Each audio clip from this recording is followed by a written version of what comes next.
Hello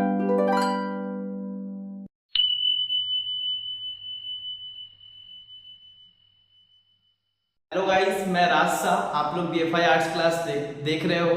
तो पिछले class के जो लेक्चर में हम लोगों ने आर्टिकल 19 to 21 तक हम लोग क्लियर किए थे। आज के वीडियो में हम लोग article 22 protection against arrest and detention के बारे में हम लोग जानेंगे। राइट, अगर आप लोग क्या करते हो, इसरा के किसी भी लोकल एरिया तथा इसरा से अगर आप सब में से कोई भी अगर बिलोंग करते हो और अगर आप लोग ज्वाइन करना चाहते हो ऑफलाइन, तो मेरा नंबर डिस्क्रिप्शन में दे दिया जाएगा। आप वहां से क्या कर सकते हो, ऑफलाइन क्लास भी आप क्या कर सकते हो, ज्वाइन कर सकते हो। तो हम लोग जैसे शुरुआत किए थे फंडामेंटल राइट्स, तो कुछ दिन तक वीडियो नहीं बना पाए, इसका कुछ इंटरनल प्रॉब्लम्स था। तो अब जो है आज के वीडियो में हम लोग बात करेंगे आर्टिकल 22 हमारा protection against arrest and detention की। जो protection against arrest and detention जो है, इसके पहले वीडियो में हम लोग आर्टिकल 21 और राइट टू इक्वालिटी और राइट टू फ्रीडम हम लोग पढ़ रहे थे। लास्ट आर्टिकल 21 जिसमें था राइट टू एजुकेशन, उसके बारे में पढ़ रहे थे कि किस तरीके से शिक्षा का अधिकार हमारे संविधान का एक फंडामेंटल राइट्स से उसको जोड़ा गया। साथ ही साथ आज जो हम बात करेंगे आर्टिकल 22 जो हमारे संविधान में मेंशन किया गया, जो हमें सभी नागरिकों को प्रोटेक्शन देता है किस चीज का, अगेंस्ट अरेस्ट एंड डिटेंशन। इसका मतलब होता है अरेस्ट और डिटेंशन के टाइम पे क्या होता है कि हमारा संविधान हम लोग को कुछ क्या देता है, प्रोटेक्शन देता है, कुछ राइट्स देता है, कुछ फ्रीडम देता है, राइट, कुछ हम लोग को सुरक्षा देता है। उस चीज के बारे में काफी ज्यादा जानना जरूरी हो जाता है, क्योंकि ये जो राइट्स है, ये सारे जितने भी राइट्स है, ये हमारे भारत के संविधान के द्वारा दिया गया है। जिसमें क्या होता है कि किसी भी व्यक्ति को, जब कोई व्यक्ति को कोई पुलिस अरेस्ट किया जाता है, तो उस समय भी उस व्यक्ति के पास क्या होता है कि कुछ अधिकार होता है अपने आप को बचाने का, जो उसको संविधान के द्वारा मिलता है, जिसको हम लोग फंडामेंटल राइट्स या नागरिकों के मौलिक अधिकार के रूप में कहते हैं। तो अब यहाँ बात आता है कि protection against arrest and detention. ये पूरे वीडियो को हम लोग क्या करेंगे, दो पार्ट में। देखो यहाँ पहला जो प्रोटेक्शन दिया जा रहा है वो अरेस्ट का बात किया जा रहा है। इसका मतलब होता है कि अगर कोई व्यक्ति को कोई पुलिस अरेस्ट करने जाता है या किसी भी कारण से उसको अरेस्ट करने जाता है, तो उस व्यक्ति के पास अपने आप को बचाने के लिए उसके पास कौन कौन सा राइट्स है। तो नहीं जानते हो तो जान लो, क्योंकि ये बहुत जरूरी है। हम लोग के नॉर्मल लाइफ में भी क्या होता है कि हर समय आता है, हम लोग पुलिस को देख के भागते हैं, बट ऐसा नहीं है। हमारे संविधान हमको कुछ अधिकार देता है, तो हम लोग को डरने के नहीं। अगर हम लोग सही है, अगर हम लोग कुछ नहीं किए हैं, तो हम लोग के पास भी क्या है कि हमारा संविधान अधिकार देता है। यहाँ तो क्रिमिनल को भी अधिकार दिया जाता है, तो हम लोग तो भाई आम इंसान है, हम लोग तो बेकसूर है। तो आइए जानते हैं, सबसे पहले हम लोग बात करते हैं protection against arrest and detention. Basically article 22 provides two things. One is the protection for arrest and second is protection for detention. दोनों ही चीज जो है एक दूसरे से अलग है। अरेस्ट और डिटेंशन दोनों का मतलब अलग होता है। अरेस्ट किसको कहते हैं, जब कोई व्यक्ति क्या करता है, ब्रीचिंग ऑफ ऑर्डिनरी लॉ। जब कोई आम इंसान, कोई आम नागरिक क्या करता है, कानून तथा संविधान में जो कानून है उसका अगर उल्लंघन करता है, if any person breach the ordinary law. Ordinary law कहने का मतलब होता है सिविल लॉ। अगर कोई व्यक्ति क्या होता है, सिविल लॉ को अगर ब्रीच करता है, जैसे क्या होता है कि वो टैक्स नहीं देता है टाइम से, जैसे क्या होता है कि वो किसी का कुछ चोरी कर लिया है, तलाक का मामला हो गया है, वहां मारपीट का मामला हो गया है, that means all the civil matters.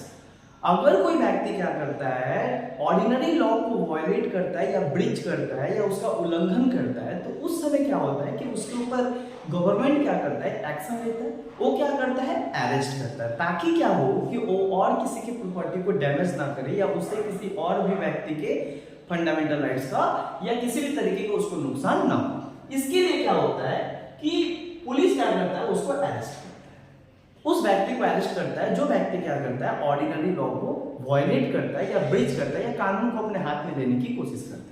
आए दिन हम लोग देखते हैं कि पुलिस किसी न किसी को अरेस्ट करके ले जाता है और कुछ ना कुछ क्या होता है, वो गलत होता है, किसी को गाली दे देता है, किसी को मार देता है या किसी के संपत्ति का मामला भी तो नॉर्मल हो गया, संपत्ति का मामला, राइट। और अब एक चीज और नॉर्मल भी हो गया कि आप अगर किसी पॉलिटिकल पार्टी के खिलाफ कुछ बोल देते हो तो आपके ऊपर किसी न किसी तरीके का धारा लगा दिया। तो ये एक बात है जिसमें क्या है, ये जानना बहुत जरूरी है अपने आप को बचाने के लिए कि भाई हमारा संविधान हमको क्या क्या अधिकार देता है जब हमको कोई पुलिस अरेस्ट करने आता है। तो हम लोग के पास क्या होता है, 4 तरीके का अधिकार। Every person has 4 types of rights and 4 types of freedom during the arrest. जब आपके घर पे कोई पुलिस आए, कोई पुलिस ऑफिसर है, कितने भी बड़े पुलिस ऑफिसर है, अगर आपको अरेस्ट करने आते हैं तो उनसे आप क्या करोगे, 4 चीज का आपको संविधान अधिकार देता है। आप ये 4 चीज जान सकते हो, ये जानने का अधिकार है और ये आपकी स्वतंत्रता। इससे फर्जी अरेस्ट से आप बचे। समझ आ रहा? तो पहला एक चीज क्या है, right to be informed of the grounds of arrest. सबसे पहले जब पुलिस आपके घर पे आता है अरेस्ट करने, तो आपको सबसे पहला अधिकार है कि आपको पुलिस से अधिकार है पूछना है कि आप मेरे को क्यों अरेस्ट कर रहे हो।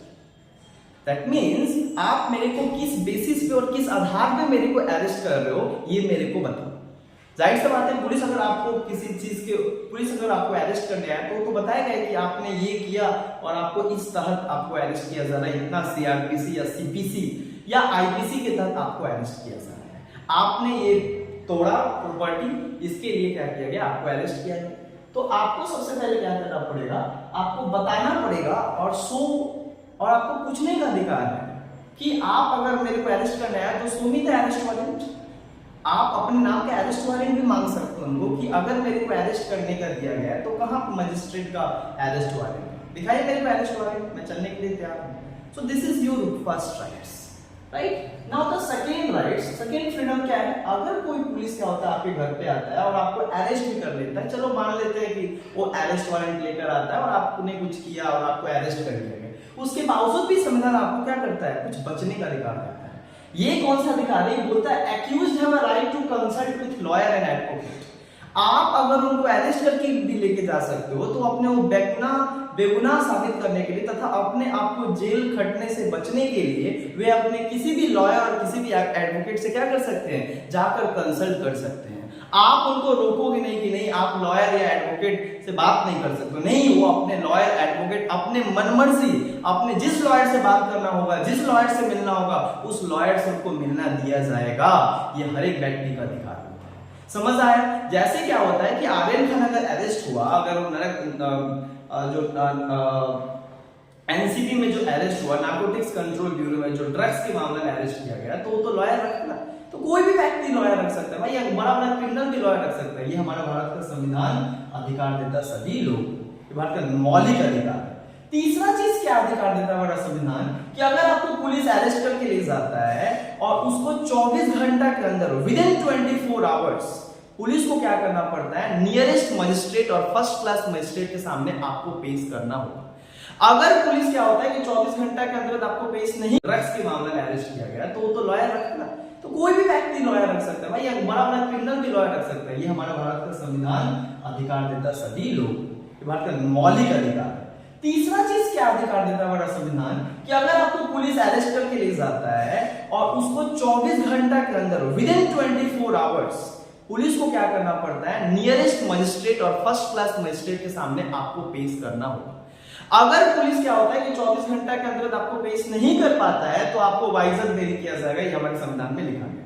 जान लो आपको, अगर ऐसा होता है तो पुलिस से आप क्या कर सकते हो, डिक्टेट कर सकते हो, बोल सकते हो कि ये कानून का उल्लंघन है और अब आप मेरे को अरेस्ट नहीं कर सकते हो, राइट। ये जानना बहुत जरूरी है। तो यहाँ कहने का मतलब होता है कि अगर 24 आवर्स के अंतर्गत पुलिस को आपके नियर कोई भी फर्स्ट क्लास मजिस्ट्रेट के सामने उसको पेश करना होता है, 24 घंटा से ज्यादा वो आपको नहीं रख सकता। दूसरा, चौथा क्या है कि right to be release after 24 hours within magistrate authority.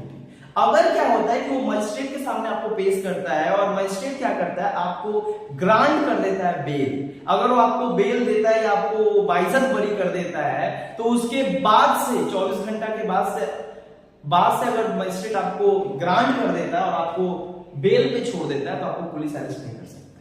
आप पुलिस स्टेशन के पास जाकर नाचो, आपको अरेस्ट नहीं कर सकते हैं, क्योंकि ये कानून है। आप अगर मजिस्ट्रेट ने उसको बेल दिया है तो आप उसको छू भी नहीं सकते।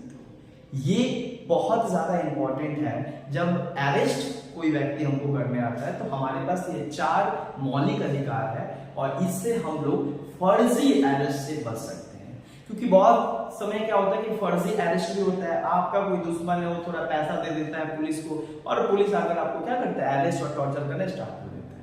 तो आप जाने अपना अधिकार और अपने आप को फर्जी अरेस्ट से बचाएं, राइट।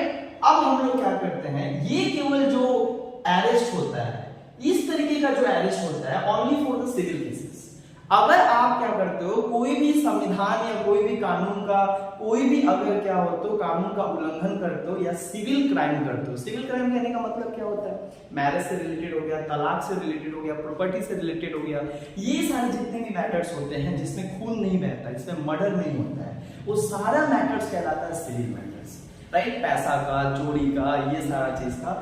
ऐसा अगर आप प्लान करते हो तो उस समय आपको अरेस्ट पुलिस करने आता है, तो उस समय आपको ये सारा चीज अधिकार है। नाउ अब हम लोग क्या चलते हैं, पार्ट 2 में चलते हैं, जो बताता है प्रोटेक्शन, आर्टिकल 22 में बताता है प्रोटेक्शन अगेंस्ट डिटेंशन। अब बहुत लोगों को लगता है कि अरेस्ट और डिटेंशन एक ही, no, arrest and detention is different from each other. Arrest होता है तब जब कोई व्यक्ति क्या होता है, ऑर्डिनरी लॉ को वायलेट करता है, लेकिन जब डिटेंशन कब होता है, जब वो क्या करता है, देश की राष्ट्रीय सुरक्षा या नेशनल सिक्योरिटी का बात आ जाता है। जब राष्ट्रीय सुरक्षा का वो क्या करता है, कोई ब्रीच करता है, या वो क्या करता है, देश के फॉरेन अफेयर्स का क्या करता है, फॉरेन अफेयर्स मतलब विदेश में किसी भी तरीके का कोई कांड करता है, उससे अगर देश को नुकसान होने वाला, उससे अगर पब्लिक को भारी नुकसान होने वाला है और सरकार को ऐसा संदेह लगता है, तो उस समय वो उसको अरेस्ट नहीं करता है, बल्कि उसको क्या करता है, डिटेंशन करता है, डिटेन कर देता है। डिटेन का मतलब क्या होता है, उसके घर में ही उसको नजरबंद कर देना, इसको नजरबंदी भी कहा जाता है।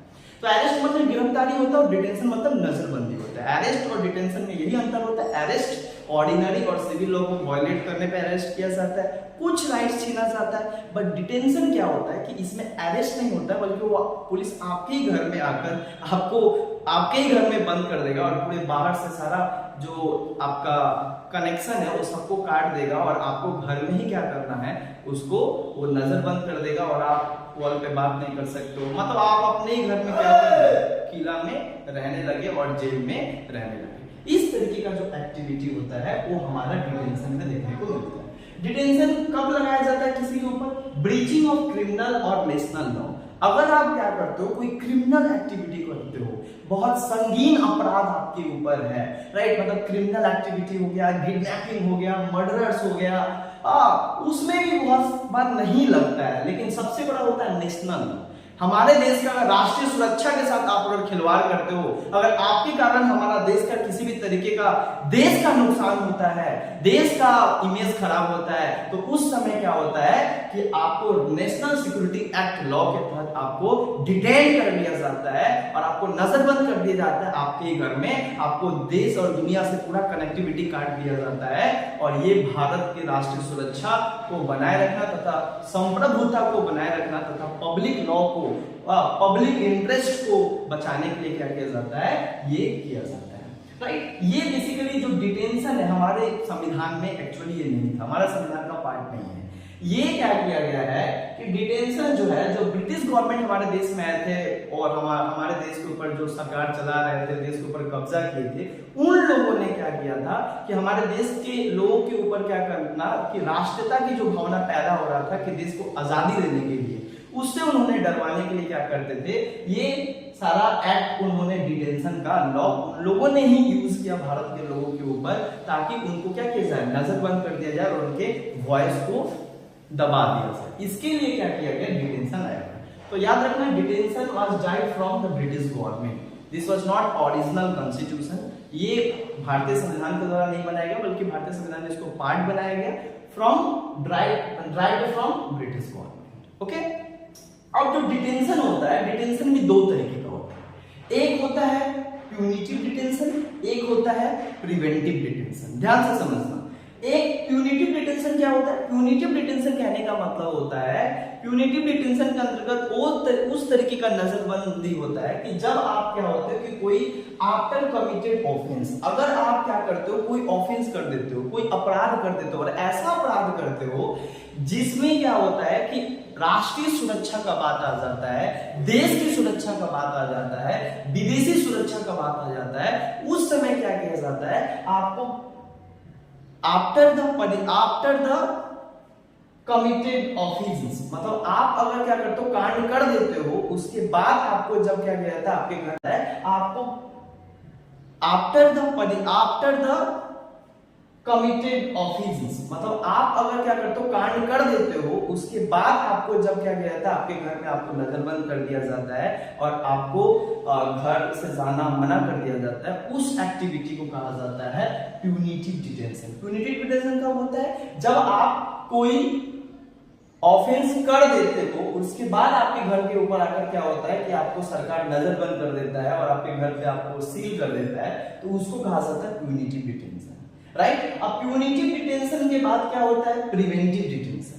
प्रिवेंटिव डिटेंशन किसको कहते हैं? प्रिवेंटिव डिटेंशन वो डिटेंशन होता है जहां पे क्या होता है कि आप अगर क्या किए हो, कांड नहीं किए हो, लेकिन सरकार को ऐसा शक होता है कि अगर तुम रहोगे तो बवाल तय है, तुम रहोगे तो झगड़ा तय है, तुम रहोगे तो दंगा तय है, तुम अगर रहोगे तो भारत जलेगा। तो इस तरीके का सिचुएशन हो जाता है, भारत के संप्रभुता, भारत के एकता, अखंडता और भारत के नेशनल सिक्योरिटी का बात आ जाता है, और तुम्हारे कारण भारत का नेशनल सिक्योरिटी अगर खतरे में आता है, तो उस समय सरकार क्या करता है कि तुमको ही हटा देता है, ना रहेगा बांस ना बजेगा बांसुरी। तो उस समय क्या होता है, सरकार बिफोर कमिटेड ऑफेंस, इसका मतलब होता है आप ऑफेंस अभी किए नहीं हो, लेकिन सरकार को ऐसा लगता है कि तुम रहोगे तो माहौल बिगड़ सकता है और तुम रहोगे तो ये देश में आग भी जल सकता है और देश को काफी ज्यादा भारी क्षति तथा देश की संप्रभुता पर आंच आ सकता है। उस समय क्या हो सकता है कि आपको अरेस्ट कर लिया जाता है बिफोर कमिटेड ऑफेंस। ये कब किया गया था? रिसेंटली हुआ था 2019 में, जब क्या होता है कि आर्टिकल 370, जब आर्टिकल 370 क्या होता है कि देश के पार्लियामेंट के द्वारा पास किया जाता है, तो रात क्या किया जाता है, सारा जम्मू कश्मीर के जितने भी चीफ मिनिस्टर है, जितने भी बड़े बड़े नेता है, उनके घर के ऊपर डिटेंशन लगा दिया जाता है, उनको प्रिवेंटिव डिटेंशन लगा दिया जाता है, उनके घर में उनको ब्लॉक कर दिया जाता है। उनका कोई कांड नहीं था, वो कुछ ऑफेंस नहीं किए थे, कोई भी मतलब कुछ बोले भी नहीं, उनको पता भी नहीं था, लेकिन सरकार को पता था कि अगर हम ये 370 हटा रहे हैं तो जम्मू कश्मीर के बहुत सारे जो नेता हैं, राइट, वो लोग इसका विरोध करेंगे और प्रोटेस्ट करेंगे और इसको पास होने नहीं देंगे और दंगा जैसा माहौल पैदा होगा। ऐसे ही जम्मू कश्मीर में दंगा जैसा और आतंकवादी जैसा मामला चलते रहता है। अगर ये लॉ आ जाए तो उसके बावजूद बहुत ज्यादा वहां पे दंगा होगा। इसलिए पीस और वहां पे पीस और सिक्योरिटी को मेंटेन करने के लिए सरकार क्या करता है, देश के बड़े बड़े जितने भी उस समय वहां के नेता थे, उनको क्या करते हैं, जिनके द्वारा लगता था सरकार को कि ये अगर रहेंगे तो यहाँ पे क्या होगा, झगड़ा तय है और यहाँ पे मतलब इस तरीके का एक्टिविटी, सुरक्षा से रिलेटेड एक्टिविटी हो सकता है, ब्रीच हो सकता है। इसलिए 370 लगाया गया और सभी नेताओं के घर पे प्रिवेंटिव डिटेंशन कर दिया गया और उनको 3 महीना तक उनके घर में नजरबंद कर दिया गया, राइट। इसको कहा जाता है प्रिवेंटिव डिटेंशन। अगर सरकार क्या होता है कि इस तरीके का नजरबंद करता है, ऐसे अगर बात किया जाए तो आज तक किसी भी देश में क्या होता है कि इस तरीके के प्रिवेंटिव और मतलब डिटेंशन जो है, बहुत सारे ऐसे देश था जो पहले था, लेकिन आज उसके संविधान में ये सारा डिटेंशन नहीं है, क्योंकि इसको ब्लैक एक्ट कहा जाता है, क्योंकि इसमें क्या होता है कि पूरा एंटायर उसके स्वतंत्रता को छीन लिया जाता है। अरेस्ट तो ठीक है, लेकिन डिटेंशन में बहुत ज्यादा फ्रीडम और राइट्स को छीन लिया जाता है, और इतना फ्रीडम और राइट्स को छीन लेना, जब इंसानों को कांड तक नहीं किया लेकिन उसको अरेस्ट कर लेना, इसको मिसयूज भी किया जा सकता है, और ये सरकार ही सबसे ज्यादा करता है ड्यूरिंग द नेशनल सिक्योरिटी। राष्ट्रीय सुरक्षा का हवाला देकर सरकार क्या करता है, किसी भी व्यक्ति को अरेस्ट कर सकता है। इसीलिए बहुत व्यक्ति और बहुत पॉलिटिशियन इसका क्या करते हैं, लॉ मेकर विरोध करते हैं कि ये नहीं होना चाहिए। दुर्भाग्यपूर्वक है कि आज 2024 चल रहा है, जिसमें हम लोग 76 वर्ष की आजादी मना रहे हैं, उसके बावजूद भी हमारे देश में जो ब्रिटिश लॉ था, आज हमारा सरकार उसको यूज करता है, राइट। तो जाई हो जो भी हो, अब क्या होता है कि इसमें क्या क्या हम लोग को क्या होता है कि सुरक्षा दिया जाता है। मतलब इसमें डिटेंशन के समय भी अगर मान लो सरकार आपको अरेस्ट भी कर लेता है, आपको नजरबंद भी कर लेता है, उस समय भी आप हमारा संविधान क्या करता है, हमको कुछ अधिकार देता है डिटेंशन से। मतलब ऐसा चला कि भाई सालों भर 2 साल 3 सालों अरेस्ट करके रख दिया, ऐसा थोड़ी होता है भाई। हाँ, तुम सरकार में हो तो तुम कुछ भी कर सकते हो, नहीं, हमारा संविधान क्या करता है, हम लोग को कुछ प्रोटेक्शन देता है। Protection against the detention, detention नजरबंद के पक्ष में हम लोग को कुछ सुरक्षा हमारा संविधान देता है। क्या क्या देता है, detention can not exceed more than 3 month. ठीक है, आप डिटेंशन किया, आप नजरबंद किए, लेकिन 3 महीना से ज्यादा आप किसी को नजरबंद नहीं रख सकते हो, ये हमारा संविधान कहता है। ये संविधान सभी व्यक्तियों को बोलता है कि अगर आपको डिटेन किया जाए तो आपको 3 महीना से ज्यादा डिटेन करके नहीं रखा जा सकता है। अगर उनको 3 महीने से ज्यादा डिटेन करना होगा तो हाई कोर्ट जाना पड़ेगा और हाई कोर्ट में आपको रखना पड़ेगा और बताना पड़ेगा किस ग्राउंड पे आप और ज्यादा डिटेंशन मांगना चाहते हो, क्योंकि एक तरीके तो ये गैर कानूनी तरीके से आप किसी को डिटेन करते हो, अरेस्ट करते हो, जरूरी तो नहीं है कि उसके कारण राष्ट्रीय सुरक्षा में ब्रीच है और फेलियर है, राइट। तो इसमें मिसयूज भी हो सकता है, इसका बहुत मिसयूज भी होता है। Detention can not be increase after the consultation of high court. Detention तब तक इंक्रीज नहीं किया जा सकता जब तक कि हाई कोर्ट से कंसल्टेशन ना हो। अगर आपको डिटेंशन को बढ़ाना है तो आपको हाई कोर्ट से कंसल्टेशन करना हो। अब तो इसको 3 मंथ का घटाकर अब क्या किया गया है, इसको 2 मंथ कर दिया गया। अब 2 मंथ कर दिया गया कि ज्यादा से ज्यादा आप 2 मंथ क्या कर सकते हो, किसी को डिटेन बनाकर रख सकते हो। इसको लेकर क्या है कि ये किस लिए आया था, ये टेररिस्ट एक्टिविटी होता था हमारे देश में, नेशनल सिक्योरिटी को ब्रीच करने का एक्टिविटी होता था, आतंकवादी हमला होता था, देश में ही राष्ट्रीय सुरक्षा को भंग करने का काम किया जाता था। बहुत सारे ऐसे लोग थे, नक्सलाइट, बहुत सारे लोग थे जो इस तरीके का एक्टिविटी और क्रिमिनल करते थे जिससे देश का नुकसान पहुंचता था। तो देश अपने आप को बचाने के लिए ये सारा चीज हो रहा है। देखो ये बेसिकली क्या होता है, कौन कौन सा ग्राउंड में ये लगता है, mainly national interest of state. जब देश का क्या होता है, राष्ट्रीय सुरक्षा का बात आ जाता है, इसका मतलब होता है देश की सुरक्षा से बात हो जाता है कि तुम्हारे कारण देश की सुरक्षा पे आंच आ रहा है, उस समय आपको डिटेन किया जाता है, राइट। दूसरा चीज क्या होता है, डिफेंस।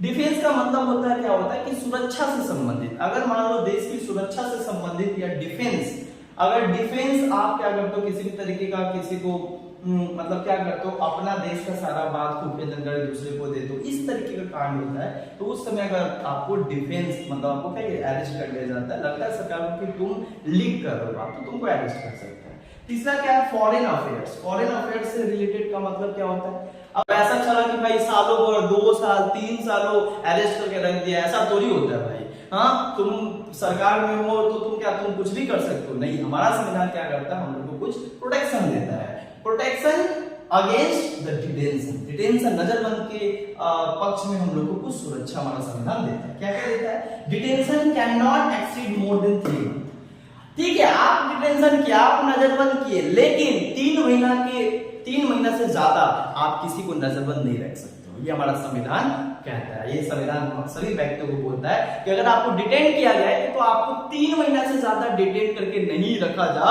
सकता है। अगर उनको 3 महीने से ज्यादा डिटेन करना होगा तो हाई कोर्ट जाना पड़ेगा और हाई कोर्ट में आपको रखना पड़ेगा और बताना पड़ेगा किस ग्राउंड पे आप और ज्यादा डिटेंशन मांगना चाहते हो, क्योंकि एक तरीके तो ये गैर कानूनी तरीके से आप किसी को डिटेन करते हो, अरेस्ट करते हो, जरूरी तो नहीं है कि उसके कारण राष्ट्रीय सुरक्षा में ब्रीच है और फेलियर है, राइट।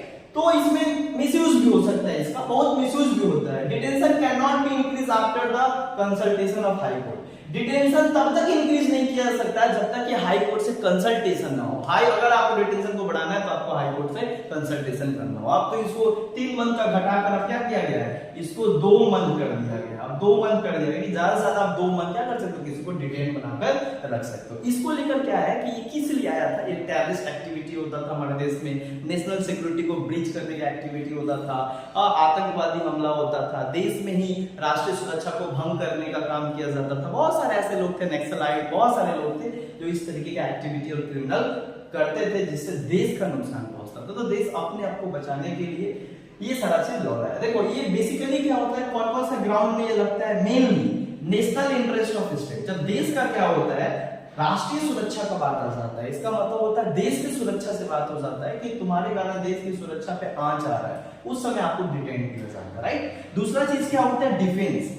डिफेंस का मतलब होता है क्या होता है कि सुरक्षा से संबंधित, अगर मान लो देश की सुरक्षा से संबंधित या डिफेंस, अगर डिफेंस आप क्या करते हो, किसी भी तरीके का किसी को मतलब क्या करते हो, अपना देश का सारा बात खुफिया जानकारी दूसरे को दे दो, इस तरीके का कांड होता है, तो उस समय अगर आपको डिफेंस मतलब आपको क्या अरेस्ट कर लिया जाता है, लगता है सरकार को कि तुम लीक कर रहे हो आप, तो तुमको अरेस्ट कर सकते हैं। तीसरा क्या है, फॉरेन अफेयर्स। फॉरेन अफेयर्स से रिलेटेड का मतलब क्या होता है, अगर कोई भी विदेशी कामकाज जो है, नीति है, उससे अगर रिलेटेड क्या होता है कि अगर आप कोई ब्रीच करते हो, कोई गैर कानूनी काम करते हो, फॉरेन रिलेटेड अफेयर से, विदेशी अफेयर से, तो उस समय सरकार आपको ये हवाला देकर आपको डिटेन कर सकते हैं। नेशनल सिक्योरिटी, राष्ट्रीय सुरक्षा, ये सबसे बड़ा बात है। नेशनल सिक्योरिटी और पब्लिक इंटरेस्ट से अगर क्या होता है, जुड़ा हुआ है कि आप अगर समाज में रहोगे तो आपको समाज को आपसे खतरा है, तो उस समय आपको डिटेन कर लिया जाता है। और राष्ट्रीय सुरक्षा, उससे आपका देश का सुरक्षा में भी आपके कारण नुकसान हो रहा है तो उसमें आपको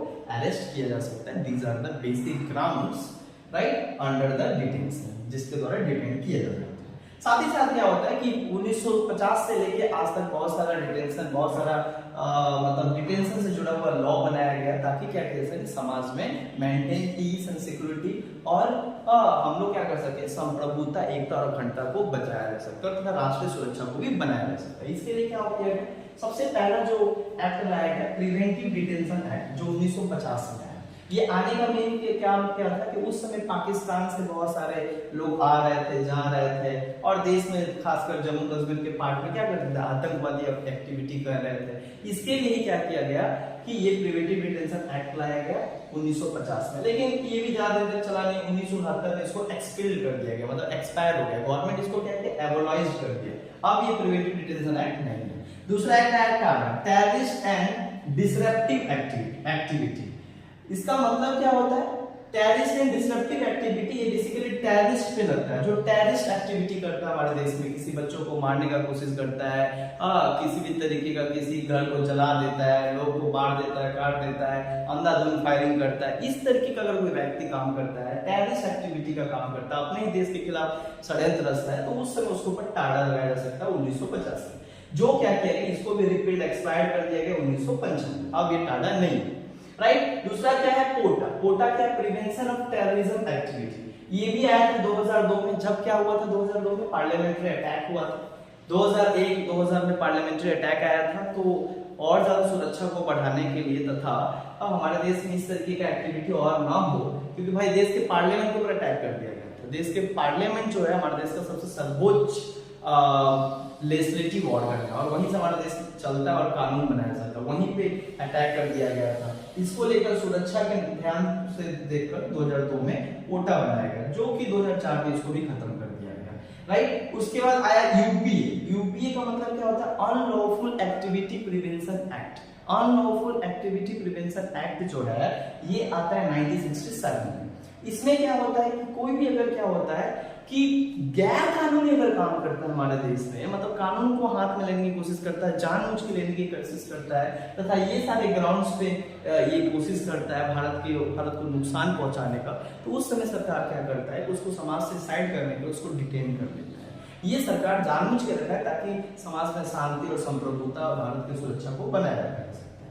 जो आज तक क्या है कंटिन्यू है, मतलब अभी तक ये क्या है हमारे देश में है। याद रखना, बहुत बार क्वेश्चन आता है कौन एक्ट अभी तक है, तो यूपीए राइट। दूसरा है नासा। नासा क्या होता है, नेशनल सिक्योरिटी एक्ट। ये आया 1980 में। तो भारतीय सुरक्षा के बारे में, भारतीय सुरक्षा को बनाए रखना तथा to maintain the internal and external security of India, Bharat के राष्ट्रीय सुरक्षा को बनाए रखने के लिए ये एक्ट लाया गया था। इसका मेन उद्देश्य था ताकि हमारे देश में कुछ भी ऐसा एक्टिविटी ना हो जो भारत के इंटरनल और एक्सटर्नल सॉवरेनिटी तथा उसकी सुरक्षा तथा शांति को क्या करो छीनने की कोशिश किया जाए। तो ये हमारा क्या था कि ओवरऑल क्या था हमारा protection against arrest and detention था। आपको कैसा लगा आप कमेंट में मेरे को जरूर बताना। अब हम लोग नेक्स्ट वीडियो में मिलेंगे, जो हम लोग थर्ड फंडामेंटल राइट्स पढ़ेंगे, जिसको बोलते हैं हम लोग प्रोटेक्शन अगेंस्ट, जिसको हम लोग बोलते हैं एबोलिशन ऑफ